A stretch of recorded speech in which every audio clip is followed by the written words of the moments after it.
একটা বিষয় খুব গভীরভাবে ভাবছিলাম, আমাদের এই যে জীবন, আমাদের রিজিক, আমাদের পরিবার, আমাদের সুস্থতা, আমাদের জ্ঞান, আমাদের সমাজ বলেন, রাষ্ট্র, আমাদের অর্থনীতি, এই বিশ্ব, এই সব কিছুই একটা বিষয়কে কেন্দ্র করে টিকে আছে। শুধুমাত্র একটা বিষয়ের সাথে এই পুরো মহাবিশ্ব সম্পর্কিত। আমাদের জীবনের প্রতিটা বিষয় শুধুমাত্র এবং শুধুমাত্র আল্লাহ পাকের রহমতের উপর টিকে আছে। আল্লাহ পাকের রহমত আমাদের ব্যক্তি জীবন, পারিবারিক জীবন, আমাদের দেহ, আমাদের মন, আমাদের জ্ঞান, অর্থনীতি, ব্যবসা বাণিজ্য, আমাদের রাষ্ট্র, সব কিছুর মধ্যে শুধুমাত্র আল্লাহ পাকের রহমত দিয়ে ভর্তি। এখানে আল্লাহ পাকের রহমতের এত বিশাল সমুদ্র, যেটা উপলব্ধি করার ক্ষমতা আমাদের নাই। আমরা যদি সবাই ঠান্ডা মাথায় একটাবার খালি ভাবতে বসি, সবাই যার যার জায়গা থেকে ভাবি যে আল্লাহ পাক আমাদেরকে কি কি রহমত দিয়ে রেখেছেন, কি কি নিয়ামত দিয়ে রেখেছেন। ওয়াইন তাউদ্দু নিআমাতাল্লাহ লা তুহসুহা। তোমরা যদি আল্লাহ পাকের নিয়ামত গণনা করা শুরু করো, কোশ্চিনকালেও গুণে শেষ করতে পারবে না। আল্লাহ পাক সূরাতুল জুমারের মধ্যে বলেছেন, কুল ইয়া ইবাদিয়াল্লাযীনা আসরাফু আলা আনফুসিহিম। হে নবী, আপনি বলে দিন, আমার বান্দাদেরকে বলে দিন যে হে আমার বান্দারা, তোমরা যারা তোমাদের নফসের উপরে জুলুম করেছ, সুদীর্ঘকাল নামাজের খবর ছিল না, যাকাত দিইনি, হজ ফরজ হয়েছিল করি নাই, সওম রাখিনি, আল্লাহর দিন এগিয়ে নেওয়ার কোনো চেষ্টাই করি নাই, সুদীর্ঘকাল হারাম খেয়েছেন, ঘুষ খেয়েছেন, জেনা করেছেন, বাদ্যযন্ত্র বাজিয়েছেন, অশ্লীলতা এর মধ্যে ডুবেছিলেন, মাদকদ্রব্য সেবন করেছেন, সুদীর্ঘকাল তোমরা যারা নিজেদের নফসের উপর জুলুম করেছ, লা তাকনাতু মির রাহমাতিল্লাহ, তোমরা আল্লাহ পাকের রহমত থেকে নিরাশ হয়ে যেও না। তোমরা আল্লাহ পাকের রহমত থেকে নিরাশ হয়ে যেও না। ইন্নাল্লাহা ইয়াগফিরুয যুনুবা জামিআ, আল্লাহ পাক চাইলে সমস্ত গুনাহ মাফ করতে পারেন। ইন্নাহু হুয়াল গফুরুর রহিম, তিনি হচ্ছেন পরম করুণাময়, অসীম দয়ালু। একটা হাদিস পড়ছিলাম, নবী করিম সাল্লাল্লাহু আলাইহি ওয়াসাল্লাম তিনি বলছেন যে লাম্মা কাদাল্লাহুল খালক, যখন আল্লাহ রাব্বুল আলামিন এই মহাবিশ্ব সৃষ্টি করেন, তখন আল্লাহ রাব্বুল আলামিন কাতাবা কিতাবান, একটা কিতাব লিখেছেন, একটা কিতাব আছে আল্লাহর কাছে। কাতাবা কিতাবান ফাহুয়া ইনদাহু ফাওকাল আরশ, যেই কিতাবটা আল্লাহর নিজের কাছে আছে আরশের উপরে, সেখানে আল্লাহ পাক লিখে রেখেছেন। কি লিখেছেন? ইন্না রাহমাতি সাবাকাত গদাবি, প্রতিটা ক্ষেত্রেই আমার রহমত, আমার দয়া, আমার করুণা আমার গজবকে পরাজিত করেছে। মানে আল্লাহ রাব্বুল আলামিনের গজব এর উপরে আল্লাহ পাকের রহমত অবস্থান করছে। জীবনের কোনো ক্ষেত্রে হতাশ হওয়ার কোনো সুযোগ নাই। আজকে পারিবারিক ভাঙন বলেন, ব্যক্তি পর্যায়ের আত্মিক ধ্বংসই বলেন, সমাজের বিপর্যয় বলেন, যাই বলেন, পিছনে একটা বড় কারণ আছে। সেটা হলো আল্লাহ থেকে দূরে থাকা মানুষ, আল্লাহ থেকে হতাশ হয়ে যাওয়া। আর এই কাজটা শয়তান করিয়েছে মানুষকে আল্লাহ থেকে দূরে সরানোর জন্য। কিন্তু আল্লাহ রাব্বুল আলামিনের কাছে কেউ যদি যেতে চায়, মন থেকে যদি আল্লাহকে একটা বারও ডাকে, আল্লাহ পাক এক ডাকের মাধ্যমেও তার গুনাহ মাফ করতে পারেন। দুজন ব্যক্তির ঘটনা পড়লাম। একজন ব্যক্তি প্রচণ্ড রকম আবেদ, প্রচুর ইবাদত করে। আপনারা জানেন ইবলিসও কিন্তু আবেদ ছিল, ইবলিস কিন্তু প্রচুর ইবাদত করেছে। এখন ওই ব্যক্তির একজন বন্ধু ছিল, এটা বানু ইসরাঈলের ঘটনা। তো সেই বন্ধু পাপী ছিল, বিভিন্ন কবিরা গুনাহ করত। আর এই আবেদ ব্যক্তি বারবার তাকে নসিহত করত, গুনাহ ছেড়ে দাও, তুমি পাপ করছো, গুনাহ ছেড়ে দাও। তখন সেই ব্যক্তি যে পাপ করছে সে বলতো যে আল্লাহ কি তোমাকে আমার রক্ষক বানিয়েছেন? আল্লাহ কি তোমাকে আমার উপর দারোগা বানিয়েছেন? আমাকে আল্লাহর হাতে ছেড়ে দাও, আমাকে নসিহত করতে শোনা। একদিন এই আবেদ ব্যক্তি তার বন্ধুকে একটা জঘন্য পাপ করতে দেখল, এমন একটা পাপ যেটা দেখে তার মনে ধারণা আসলো এটা চরম জঘন্য একটা কাজ।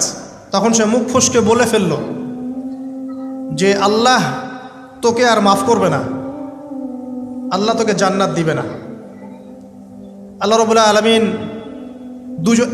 মালাকুল মউতকে এই দুজনের কাছে পাঠালেন, দুজনের রূহকে কবজ করা হলো। এবার আল্লাহ পাক তার সামনে তাদেরকে উপস্থাপন করে বললেন যে তোমাকে আমার রহমত সম্পর্কে কে গ্যারান্টি দিয়েছে যে আমি কাউকে রহমত করব কি করব না?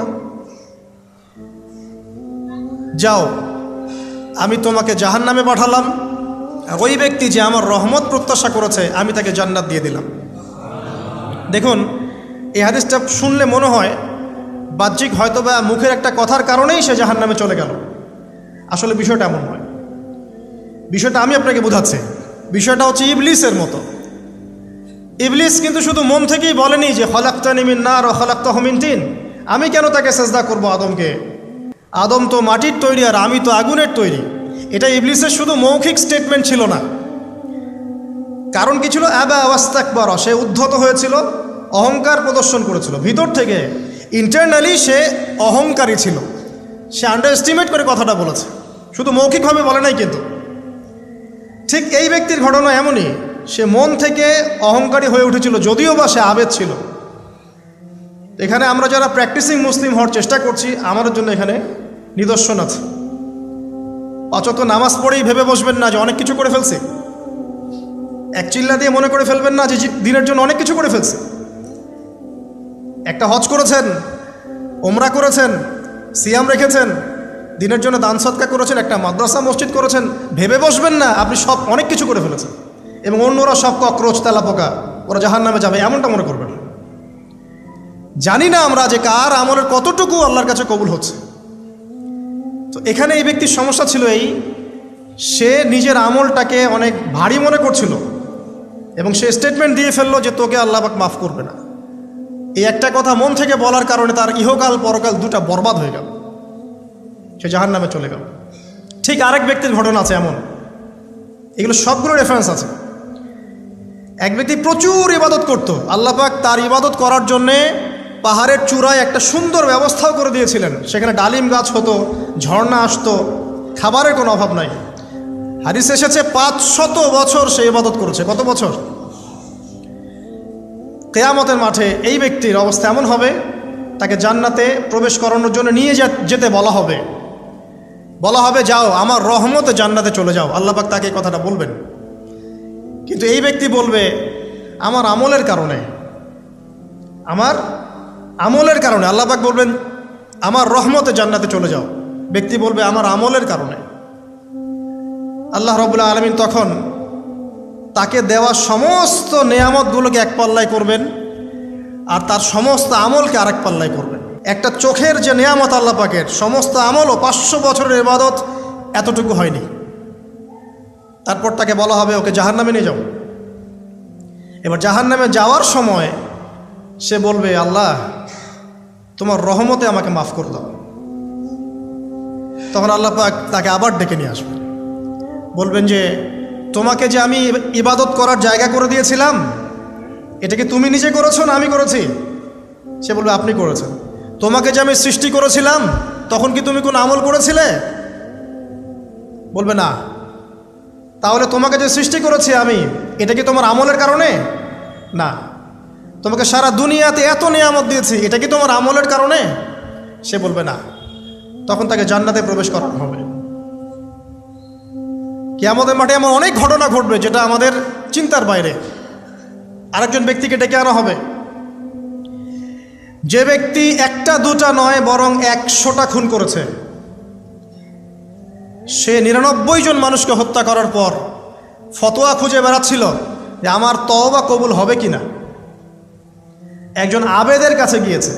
আবেদ আর আলেম কিন্তু এক জিনিস না। আবেদ মানে যে প্রচুর ইবাদত করে, তার জ্ঞান কম, সে শুধু জানে কিভাবে ইবাদত করতে হয়। আলেম হচ্ছে সে যে শরীয়তের গভীর জ্ঞান জানে আবার ইবাদতও করে। আবার যারা জ্ঞান আছে আমল নাই, সেও কিন্তু প্রকৃত আলেম না। প্রচুর জ্ঞান আছে কিন্তু জ্ঞান অনুযায়ী আমল করে না, সেও কিন্তু প্রকৃত আলেম নন। এবার আসেন তো, এই আবেদের কাছে গিয়ে সে বলছে আমার কি ক্ষমা হবে? আমি 99টা খুন করেছি। সে বলল তোমার আবার ক্ষমা? তোমার ক্ষমা নাই। তখন এই ব্যক্তি এই আবেদকে হত্যা করে 100টা খুন পূর্ণ করলো, ওকেও সে মেরে ফেলছে। আমার ক্ষমাই হবে না তো তোর বেঁচে থাকার কী দরকার, তুইও মর। এই ব্যক্তির মধ্যে একটা চেতনা তৈরি করলেন যে আমাকে তওবা করতে হবে। সে তখন সার্চ করতে লাগলো আরও কোনো আলেম আছে কিনা। এরপর অনেক দূরে একজন আলেমের সন্ধান পাওয়া গেল। সে সেখানে গেল, তাকে গিয়ে বলল আমার কি ক্ষমা হবে? সে আলেম তাকে বলল হ্যাঁ, তোমারও ক্ষমা হতে পারে, যাও তুমি ইস্তেগফার করো এবং এই এলাকা থেকে অন্য এলাকায় চলে যাও। মানে যে এলাকায় তুমি অনেক দিন ছিলে, যেখানে তুমি অনেক পাপ কাজ করেছো, এখানে থাকার দরকার নাই, তওবা করে তুমি অন্য কোথাও চলে যাও, নতুন একটা জীবন শুরু করো। এখানে থাকলে হবে কি, তোমার স্মৃতিগুলো তোমাকে তাড়িয়ে বেড়াবে এবং মানুষ তোমাকে খারাপ নজরে দেখতেই থাকবে, তুমি তখন কষ্ট পাবে। এই জন্য তুমি চলে যাও। তো চলে যেতে যেতে সে রাস্তায় ইন্তেকাল করে। এবার তার রুহ নিবে কে? এই জন্য দুদল ফেরেশতা আসছেন, জান্নাতি এবং জাহান্নামী। তাদের মধ্যে বাক বিতরটা হচ্ছে কে রুহ নিয়ে যাবে। তো জাহান্নামের ফেরেশতারা বলছেন সে এতগুলো খুন করেছে, তার রুহটা আমরা নিব। আর জান্নাতি ফেরেশতারা বলছেন না, সে তওবা করতে এসেছিল, অতএব সে আল্লাহর অভিমুখী হয়েছে, তার রুহটা আমরা নিব। আল্লাহ পাক এখানে একটা কৌশল করলেন। আল্লাহ পাক ফেরেশতাদেরকে বললেন তোমরা রাস্তাটাকে পরিমাপ করে দেখো, যেদিকে যাচ্ছিল তার পরিমাপ বেশি নাকি যেখান থেকে এসেছে ওর পরিমাণ বেশি। আল্লাহ পাক জমিনকে আদেশ করলেন হে জমিন তুমি প্রশস্ত হয়ে যাও। এবার পরিমাপ করে দেখা গেল সে তওবার দিকে আসছিল, এর পরিমাণটা বেশি।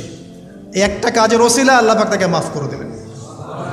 মনে রাখবেন এটা মৌখিক বিষয় ছিল না, সে মন থেকে ভিতর থেকে কিন্তু সে আল্লাহর প্রতি অনুগত হয়েছিল। এই মনের বিষয়টা আল্লাহ ছাড়া কেউ জানে না। আপনি দেখতে পারেন সমাজে অনেকে দাড়ি টুপি পাগড়ি জুব্বা সব লাগিয়ে ঘুরছে, তো বিশ্বাস করেন তাদের মনটা এমনও হতে পারে যে জানোয়ারের চেয়েও কুৎসিত, এমনও হতে পারে। আবার আপনি দেখবেন সমাজে এমন অনেক মানুষ ঘুরছে যারা হয়তো অনেক পাপে লিপ্ত মনে হচ্ছে, কিন্তু মনের মধ্যে সততা আছে। আর যার মনের মধ্যে সততা আছে আল্লাহ পাক কোনো না কোনো দিন ইনশাআল্লাহ তাকে হেদায়েত দিবে। এটা আমরা আমাদের অভিজ্ঞতা থেকেও দেখেছি।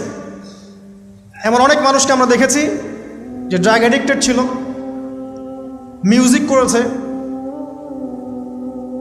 হারাম সম্পর্কের মধ্যে ছিল, নামাজ ঠিক মতো পড়ে নাই, কিন্তু যখনই আল্লাহর কথা আলোচনা হতো দেখতাম সে খুবই শান্তভাবে মন থেকে কথা শুনছে।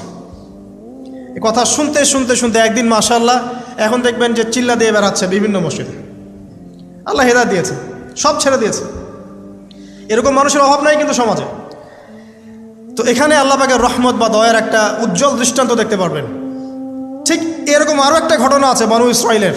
এক ব্যক্তি এত পাপ করেছে যে শেষে মৃত্যুর সময় সে সন্তানদেরকে ডাকছে, ডেকে বলছে যে আমি যখন মারা যাব আমার লাশটাকে তোমরা কবর দিও না, যদি আল্লাহ পাক আমাকে ধরতে পারেন তাহলে খবর আছে আমার। কি করতে হবে? সে বলছে যে আমার দেহটাকে তোমরা পুড়িয়ে ফেলবে এবং পুড়িয়ে ফেলার পরে ছাইগুলোকে একত্রিত করবা, করে অর্ধেক ছাই সমুদ্রে ভাসিয়ে দিবা, অর্ধেক ছাই বাতাসে উড়িয়ে দিবা। সন্তানরা তাই করলো। মৃত্যুর পর আল্লাহ পাক এই সমুদ্র এবং জমিনকে বাতাসকে আদেশ করলেন যে তোমরা ছাই জড়ো করে দাও। আর মানুষ আর জিন আল্লাহর কথা না শুনলেও এই প্রকৃতি আল্লাহ পাকের কথা শোনে। বিজ্ঞান বলে প্রকৃতি থেকে সব হচ্ছে। কি প্রকৃতি? প্রকৃতি কি, কাকে বলে? মানুষকে আল্লাহর ইবাদতকে বাদ দিয়ে প্রকৃতি পূজায় নিয়ে গেছে। এই পুরো প্রকৃতি আর মহাবিশ্ব এক আল্লাহর ইবাদত করে। কে সৃষ্টি করলো প্রকৃতি? প্রাকৃতিকভাবে হয়েছে সব কিছু বলে, আল্লাহ থেকে হয়েছে বলা যাবে না। বললে আপনি মৌলবাদী হয়ে যাবেন। আল্লাহ শব্দ ইউজ করলে আপনি মৌলবাদী হয়ে যাবেন। ধর্মতাত্ত্বিক শব্দগুলোকে আস্তে আস্তে উঠিয়ে দেওয়া হয়েছে। দেখবেন যুক্তি বিজ্ঞান দার্শনিক শব্দগুলোকে আনা হয়েছে। এটাও টেকনিক্যালি করা হয়েছে। কোনো সেকুলার মিডিয়াতে আপনি দেখবেন না ইনশাআল্লাহ বলছে। ইনশাআল্লাহ প্রমাণ করবে যে আপনি আস্তিক না নাস্তিক। তো প্রকৃতিকে আল্লাহ পাক আদেশ করলেন এই সমুদ্র ছাই জড়ো করো, এই বাতাস ছাই জড়ো করো। তারা ছাই জড়ো করে দিল। এই ব্যক্তিকে বলা হচ্ছে তুমি জীবিত করে আল্লাহ পাক বলছেন তুমি যে এই কাজটা করেছিলে, লিমা ফাআলতা হাযা, তুমি এই কাজটা কেন করেছো? তখন এই ব্যক্তি উত্তর দিচ্ছে মিন খাশিয়াতিকা ইয়া রাব্বি ওয়া আনতা আ'লাম। হে আল্লাহ, আমি আমার বুঝে যা এসেছে আপনার ভয়েই আমি এই কাজটা করেছি, আর আপনি খুব ভালো করেই জানেন যে আমি আপনার ভয়ে করেছি নাকি অন্য কোনো কারণে করেছি, মানে আপনি আমার মনের কথা জানেন। আল্লাহ পাক তাকে মাফ করে দিলেন।